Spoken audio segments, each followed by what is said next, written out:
ছাড়বো না। এই যে ভূমিকম্প হলো আপনার গান বাজনা বাজানোর কারণে, মুহাম্মদ সাল্লাল্লাহু আলাইহি ওয়াসাল্লাম কি মিথ্যা কথা বলে?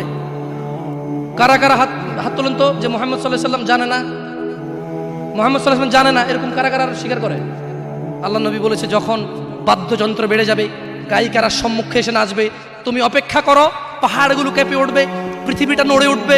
জালজালা ইযা জুলজিলাতিল আরদু জিলজালাহা, যখন পৃথিবী প্রবল কম্পনে প্রকম্পিত হবে।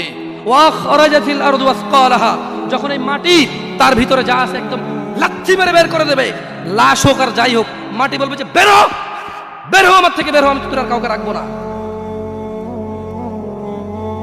وقال الانسان, মানুষ বলবে মালাহা মালাহা, পৃথিবীটা কি হলো, এই মাটির কি হলো, কেন সে কবরগুলো লাশগুলো বের করে দিচ্ছে, কেন সে স্বর্ণ মতি হীরা মানিক্য বের করে দিচ্ছে, মালাহা, এর কি হলো, কেন পাহাড় নড়ে উঠছে, কেন পাহাড় ভেঙে চূর্ণ বিচূর্ণ হয়ে যাচ্ছে?